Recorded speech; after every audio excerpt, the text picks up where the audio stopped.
रायगड, महाराष्ट्रासह देश विदेशातील ताज्या बातम्या पाहण्यासाठी मॅक्स इंडिया लाईव्ह चॅनलला सबस्क्राईब करा आणि बेल आयकॉन दाबायला विसरू नका.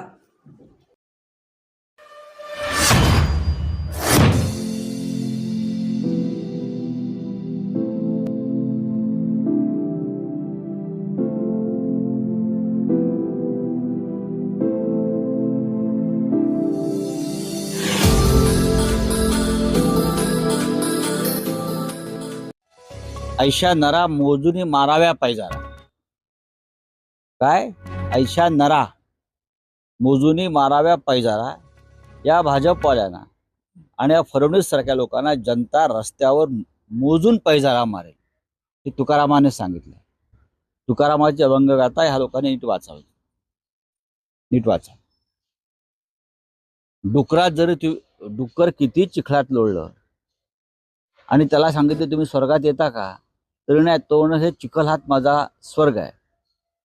ही डुकराची नीती भारतीय जनता पक्षाची. ते चिखलात लोळतायत, आमच्या बरोबर असताना ते स्वर्गसुखात आनंद घेत होते. आज ते दोन डबकी आहेत त्यांच्या बाजूला, त्या डबक्यात ते डुकरं लोळतायत. आणि देवेंद्र फडणवीस यांची सध्याची का वचवच सुरू आहे बरं. काही त्यांचं फ्रस्ट्रेशन आहे, हे त्यांचे नैराश्य आहे, दुसरं काही नाही. निराश झालेला माणूसच अशा प्रकारे बोलू शकतो. ज्याला वैफल्य आहे बरं का, ज्याने सर्वस्व गमावलेलं आणि गमावायला जातोय, तोच अशा प्रकारचं वक्तव्य करू शकतो. उद्धव ठाकरे यांनी ज्या प्रकारे महाराष्ट्रात तुफान निर्माण केलाय, त्या तुफानाची त्यांना भीती वाटते.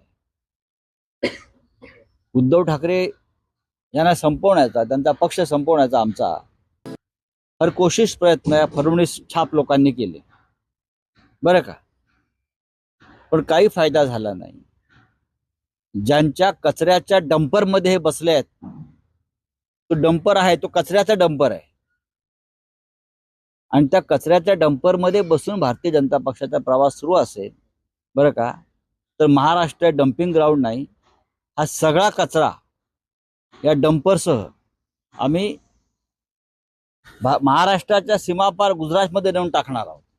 हे मी फडणवीसांना आता सांगू इच्छितो.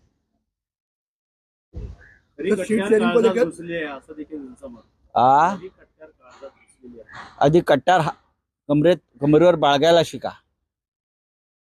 हे चाकू शिरेवाले आम्ही लोक आहोत बरं का. ही शिवसेना चाकू सुऱ्यातून वाढलेली आहे. आम्हाला शिकवू नका कट्टारीच्या गोष्टी, या नाटकी. ही आमची कट्टार घुसली ना, ती कुठे घुसते त्यांना माहिती आहे आणि कोणत्या भोकात घुसते ती. तो सीट शेयरिंग को लेकर क्या अभी निर्णय हो पाया, क्या अंतिम बैठक कब होगी महाविकास आघाड़ी की सीट शेयरिंग? आणि दुसरी गोष्ट अशी आहे, आधी तुमचं जागा वाटप नीट करा. माझ्या माहितीनुसार महाराष्ट्र हा भारतीय जनता पक्ष आणि त्यांचे दोन जे डंपर आहेत ना कचऱ्याचे, त्यांच्या हातून निसटतोय पूर्णपणे. याच्यामुळे महाराष्ट्रातून लोकांनी मोदींना जाऊन विनंती केलेली आहे की तुम्ही महाराष्ट्रातून निवडणूक लढा. आणि मोदी बहुतेक ती निवडणुकीची ऑफर स्वीकारतायत की महाराष्ट्रात तुम्ही निवडणूक लढलात तर किमान आम्हाला 4-5 जागा मिळतील. आणि मोदींच्या डोक्यात असं आहे की गडकरींचं तिकीट कापून नागपुरातून लढावं किंवा पुण्यातून लढावं.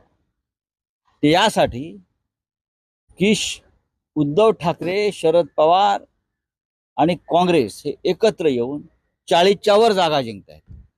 ते जर रोखायचं असेल तर मोदींना महाराष्ट्रात निवडणूक लढावी, नागपुरातून लढावी किंवा पुण्यातून लढावी. म्हणजे हे त्यांची भीती आहे, फ्रस्ट्रेशन, हे वैफल्य. तर परत सांगतो, अभंग नीट वाचा तुकोबांचे. आणि त्यातलं जे सुंदर असं एक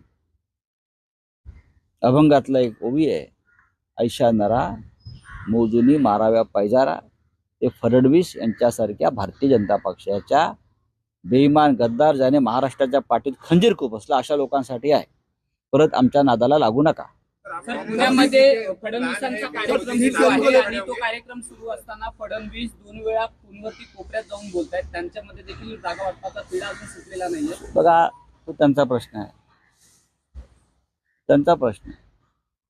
ते कोपऱ्यातच जाऊन बोलतात ना. कोपऱ्यात कोण बोलतात? मर्द कोपऱ्यात जाऊन बोलत नाही, मर्द समोर खुलेआम बोलतात. सर सीट शेयरिंग को लेकर अब सर सीट शेयरिंग को लेकर क्या निर्णय अभी तक हमने आ पाया फाइनल? सीट शेयरिंग हो जाएगा, सीट शेयरिंग हो गया है, हो जाएगा ना, हो गया है। प्रकाश अंबेडकर के जो बात- प्रकाश आंबेडकर जी के साथ होगा। प्रकाश आंबेडकर जी ठीक है, आपके सामने उनकी बात अलग है, लेकिन प्रकाश आंबेडकर जी, बहुजन वंचित आघाड़ी, ये सब हमारे साथ है। अगला नेता कब आएगा वो वेट कर रहे हैं, कहते हैं कि आप आ जाएगा, आ जाएगा। हम लोग मुंबई में ही नहीं थे, आज सब लोग मुंबई में पहुंचे हैं। सर आप कह रहे थे कि कहीं ना कहीं बीजेपी ये सोच रही है महाविकास आघाड़ी के डर से कि मोदी जी को महाराष्ट्र से महाविकास आघाड़ी का डर इतना है, उद्धव ठाकरे जी, शरद पवार जी का डर इतना है, ये लोगों के मन में, ये बौखला गए हैं। 48 सीटें हैं, महाविकास आघाड़ी 40+ की तैयारी में है। हमारा कोई वो अमित शाह जी आए थे, मिशन 45, वो तो कमीशन 45 है। हाँ, वो कमीशन वाले मिशन, हमारा मिशन है हर सीट पर जीतेंगे और लड़ेंगे। तो देश की सत्ता में जो परिवर्तन होगा तो महाराष्ट्र की भूमि से होगा।